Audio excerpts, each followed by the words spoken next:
ایک دفعہ بھی انہوں نے انسانی حقوق کے حوالے سے اسرائیل کے رویے کی نہ مذمت کی ہے، نہ اسے مظالم سے روکنے کے لیے کہا ہے۔ پھر کس منہ سے یہ لوگ دنیا میں انسانی حقوق کی بات کرتے ہیں؟ یہ خود انسانی حقوق کے قاتل ہیں۔ تمام تر مظالم کے برداشت کے بعد آج پہلی مرتبہ غزہ سے اسرائیل کی طرف پیش قدمی ہوئی ہے۔ فلسطینی مجاہدین نے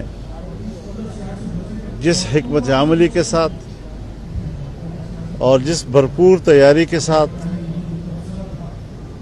اپنی سرزمین کو آزاد کرنے کے لیے اقدام کیا ہے،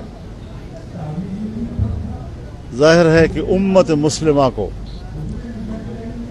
ان کے پشت پہ کھڑا ہو جانا چاہیے۔ OIC کا فوری طور پر اجلاس بلانا چاہیے اور نئے زاویے کے ساتھ اپنا موقف متعین کرنا چاہیے۔ یہ جو رویہ ایک عرصے سے ہم دیکھ رہے تھے کہ ہر طرف سے اسرائیل کو تسلیم کرنے کی باتیں ہوتی رہیں، اور امریکہ قوت بازو کے ساتھ عرب ممالک کے گردن مروڑ کر ان سے اسرائیل تسلیم کرا رہا تھا۔ پاکستان پر بھی اس کا دباؤ رہا۔ یہاں بھی پچھلی حکومت نے یہاں اس لابی کو آزاد چھوڑا جس نے اسرائیل کو تسلیم کرنے کہ یہاں پر ترغیب دلائی، اس کی لابنگ کرتے رہے، میڈیا پہ آتے رہے، لیکچر دیتے رہے، پاکستان کی معیشت کی بہتری کا خواب اسرائیل کو تسلیم کرنے میں دیکھتے رہے۔ تو یہ سراب تھا، یہ ایک خواب تھا جو آج اس حملے نے اس خواب کو پریشان کر دیا ہے اور اس سراب کو انہوں نے بے نقاب کر دیا ہے۔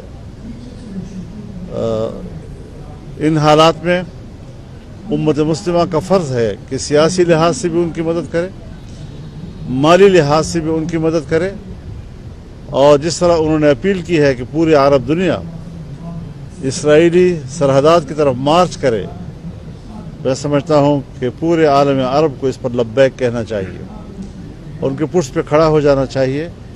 اسلامی دنیا کو ایک قوت بن کر، ایک جسم بن کر اس مسئلے پر اپنا موقف واضح کرنا چاہیے۔ پاکستان کا موقف بھی کوئی زیادہ اطمینان بخش نہیں آیا ہے اور اس میں بھی کچھ بینابین کی باتیں ہو رہی ہیں، جبکہ مودی نے بڑے وضاحت کے ساتھ اسرائیل کے ساتھ کھڑے ہونے کا اعلان کیا ہے۔ پاکستان کو بڑے غیر مبہم الفاظ کے ساتھ فلسطین کے ساتھ، فلسطینی کاز کے ساتھ کھڑا ہونا چاہیے۔ پاکستان کا جو اس مسئلے کے حوالے سے اساسی موقف رہا ہے اس کو ہم کئی حوالوں سے دیکھنا چاہتے ہیں۔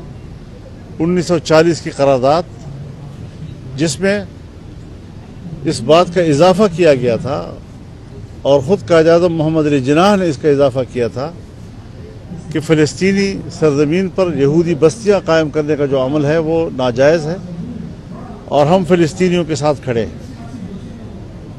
سن 1967 میں اور اس کے بعد 2 جنگوں میں پاکستان کی فوج وہاں لڑی ہے، پاکستان کی فضائیہ وہاں لڑی ہے، ہمارے پاکستانی پائلٹس نے ان کے جہاز گرائے ہیں۔ یہ بھی پاکستان کا ایک زمانے میں روش رہی ہے، ہمیں اس روش میں واپس آ جانا چاہیے، کم از کم ہمارا موقف واضح ہو جانا چاہیے۔ تو یہ وہ ساری چیزیں ہیں کہ جس کو ہم سمجھتے ہیں کہ بڑے واضح موقف کے ساتھ ہمیں اپنے اسلامی بھائیوں کے ساتھ کھڑا ہونا چاہیے۔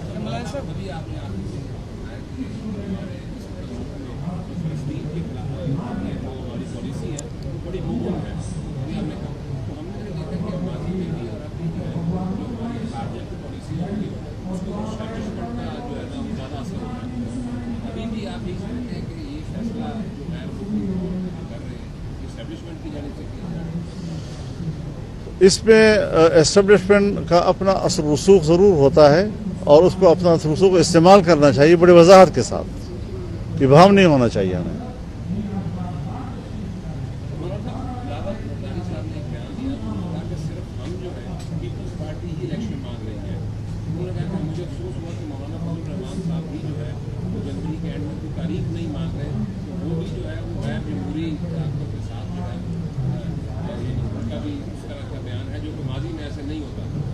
حضرت اب میں کیا تاریخ بیان کروں، ہم نے سارے کام اکٹھے کیے ہیں۔ پیپلز پارٹی نے کابینہ میں بیٹھ کر نئی مردم شماری کے تحت فیصلے میں شریک رہی ہے کہ نئی مردم شماری کے تحت الیکشن کرائے جائیں۔ اب نئی مردم شماری کے تحت پھر نئی حلقہ بندیاں ہوں گی، نئی حلقہ بندیوں پر آپ کو لوگوں کو اعتراض کا نیا وقت دینا پڑے گا۔ یہ سارے معاملات اس کے ساتھ اس کے لوازمات میں سے ہے۔ اب اندر جو ہے وہ ایک فیصلہ کر کے آتے ہیں، پھر باہر آ کر سیاست کرنے کے لیے وہ دوسری بات کر لیتے ہیں۔ میرے خیال میں ہمیں صاف گوئی سے کام لینا چاہیے، اتفاق رائے کے ساتھ۔ نئی مردم شماری کے تحت سب نے اتفاق کیا تھا، الیکشن کمیشن اسی کے تحت کام کر رہی ہے۔ ابہام کیوں پیدا کیے جا رہے ہیں؟ الیکشن کل کراؤ تو ہم کل بھی تیار ہیں، لیکن اگر ہو سکے۔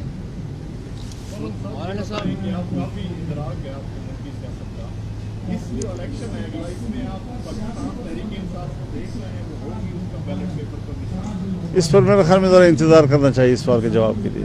صاحب نواز شریف صاحب بھی پاکستان آ رہے ہیں، پہلے بھی تاریخوں کا جو ہے وہ اعلان کیا اور آپ سے بڑے اچھے روایت نواز شریف صاحب کے۔ ایک طرف یہ بھی کہا جا رہا ہے کہ ان گرفتار کر لیا جائے گا، اگر نہیں کرے گا تو خان صاحب کا جو ہے وہ زیادتی ہوگی۔ دوسری جانب لیول پلینگ کی بھی باتیں ہوتی ہیں، تو کیا دیکھ رہے ہیں کہ الیکشن نظر آ رہے ہیں جے یو آئی پہ؟ الیکشن تو ہوں گے ہی ہوں گے، لیکن اگر میں نے اتنی سی بات کی ہے کہ اگر جنوری کے آخر میں ہوں گے تو آدھے ملک میں تو برفباری ہوگی، جہاں آبادی ہی نہیں ہے۔ آپ خوزدار سے لے لیں پورا بلوچستان، پھر آپ وزیرستان سے لے لیں چترال تک، پھر وہاں سے لے لیں آپ پورا سوات، کوہستان، ایبٹ آباد، مری تک۔ یہ سارے علاقے وہ ہیں کہ جہاں آبادی نہیں ہوتی ان دنوں میں، وہ اتر آتے ہیں اپنے علاقوں سے اور وہاں برف ہوتی ہے۔ تو کیا یہ لوگ ووٹ کا حق نہیں رکھیں گے؟ خواتین کے بارے میں تو آپ کہتے ہیں اگر اتنی فیصد وہاں پولنگ اسٹیشن میں ووٹ نہ پڑے تو وہ دوبارہ کرائے جائیں گے۔ جہاں انسان ہی نہ ہو ان کا کوئی حق نہیں ہے کہ وہ ووٹ ڈالیں۔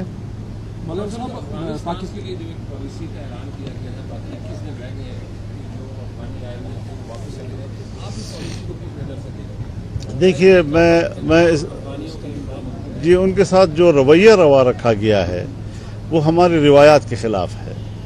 نہ ہماری قومی روایات اس کی تائید کر سکتی ہے، نہ ہماری اسلامی روایات اس کی تائید کر سکتی ہیں۔ آپ اپنے گھر میں ایک شخص کو مہمان ٹھہراتے ہیں اور مہمان کو جب آپ 1 سال کے بعد بھی صحیح گھر سے نکالتے ہیں اور لات مار کے نکالتے ہیں تو مہمانداری تو گئی آپ کی۔ تو ہمیں سلیقے کے ساتھ کوئی ایک پالیسی بنانی چاہیے۔ جبر اور تشدد جو ہے وہ یہ مسئلے کا حل نہیں ہے۔ پہلے اپنے مسائل تو حل کرو، اپنے ملک کو تو ٹھیک کرو، پھر دوسرے ملک کے ساتھ پنگا لو۔ جی جی یہ ٹھیک ہے لیکن حکومت نے تھوڑی بھی جائے وہاں سے۔ اگر وہاں سے آئے ہیں تو میں کہاں تھا، میں نے کیوں نہیں روکے؟ اور پھر کیا وہاں شکایات نہیں ہیں؟ وہاں جو حملے ہوتے ہیں اس میں پاکستانی نہیں پکڑے جاتے جی؟ تو یہ جو طالبان کا تصور ہے یا جو ایک مسلح گروہوں کا تصور ہے یہ آپس میں گڑبڑ ہیں۔ ان کو وہاں جانے کا راستہ کیسے ملتا ہے، ان کو وہاں سے آنے کا راستہ کیسے ملتا ہے؟ اگر ان کا قصور ہے تو پھر ہم نے کیوں نہیں روکا، اگر ہمارا قصور ہے تو انہوں نے کیوں نہیں روکا؟ یہ سوالات دونوں طرف سے ہوتے ہیں اور میرے خیال میں ہمیں اس پر بڑے ذمہ دارانہ انداز اختیار کرنا چاہیے۔ طالبان نے نئی نئی حکومت سنبھالی ہے، وہاں تو شاید میرے خیال میں ابھی تک اتنی تجربہ نہیں آیا ہے، لیکن ہمارے ہاں بڑا تجربہ ہے، بڑا تحمل ہے، ذمہ داری کا احساس ہے۔ ہمیں اپنے حوالے سے سوچ کر معاملات طے کرنے چاہیے۔ آپ بتائیں کہ اب الیکشن کی طرف آگے بڑھ رہے ہیں، ظاہر ہے ملک میں الیکشن میں پہلے پی ٹی ایم کی جو حکومت تھی وہ کہتے ہیں لیول پلینگ فیلڈ جو ہے، اب آپ سمجھتے ہیں اب لیول پلینگ فیلڈ ہے؟ بالکل ہونا چاہیے۔ میں تو یہ نہیں سوچ سکتا کہ کسی پارٹی کے لیے ماحول اچھا ہو، کسی کے لیے خراب ہو، سب کے لیے ایک جیسا ماحول ہونا چاہیے۔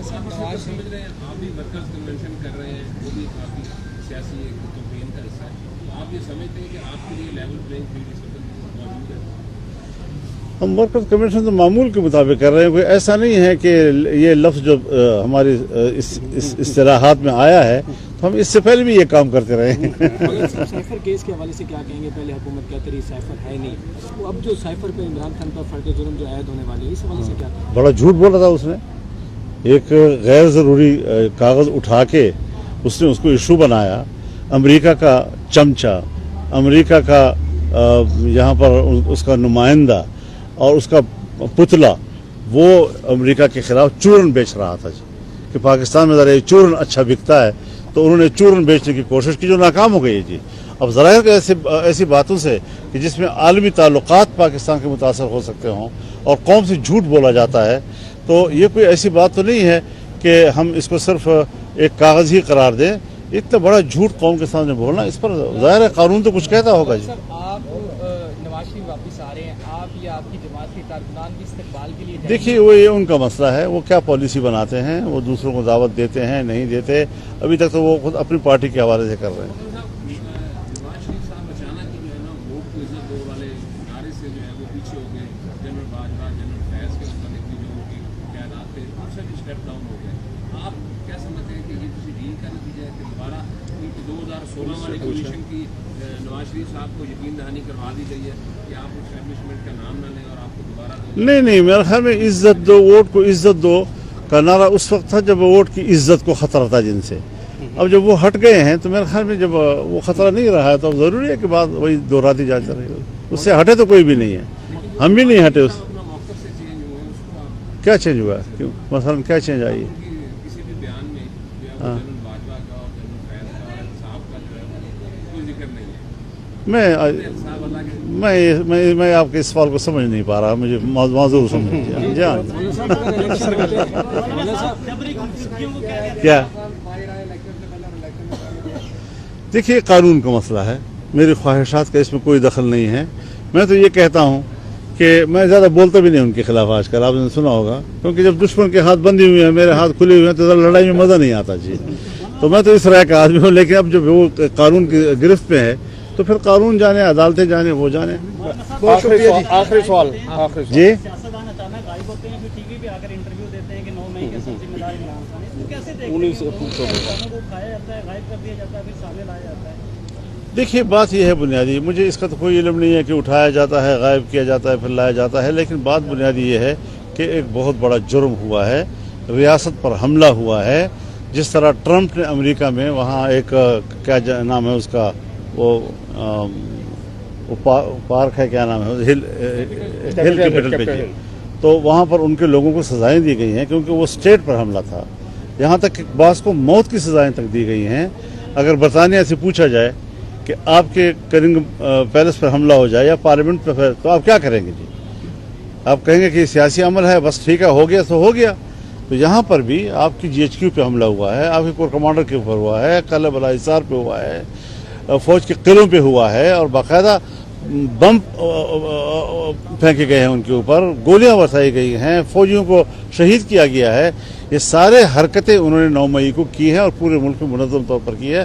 تو ظاہر ہے کہ لیڈرشپ اس کو ذمہ دار نہیں تو اور کون ہوگا. پھر اس کی آزادانہ تحقیقات پی ٹی مطالبہ کرتی ہے کہ 9 مئی کی آزادانہ تحقیقات ہونی چاہیے, تو کیا آپ نہیں چاہتے اس کی فری اینڈ فیئر اس کا جو ہونی چاہیے آزادانہ تحقیقات تو حمود الرحمان کمیشن میں بھی ہو گئے ہیں, پھر کیا ہوگا جی؟ عدالت میں جائے, پھر کیس کا مقابلہ کرے, بس ختم بات. چلے, تحقیقات کیا ہوتی ہیں؟ تحقیقات تو تحقیقات ہیں, یعنی آپ کی نظر میں بھی ہے, آپ بھی دیکھتے رہے اور ہم بھی دیکھتے رہے کہ ہو کیا گیا اور کیا ہو رہا تھا. جس سے کیا آپ کو توقع تھی کہ ایسا پاکستان میں ہو سکتا ہے, اور آپ نے دیکھ لیا.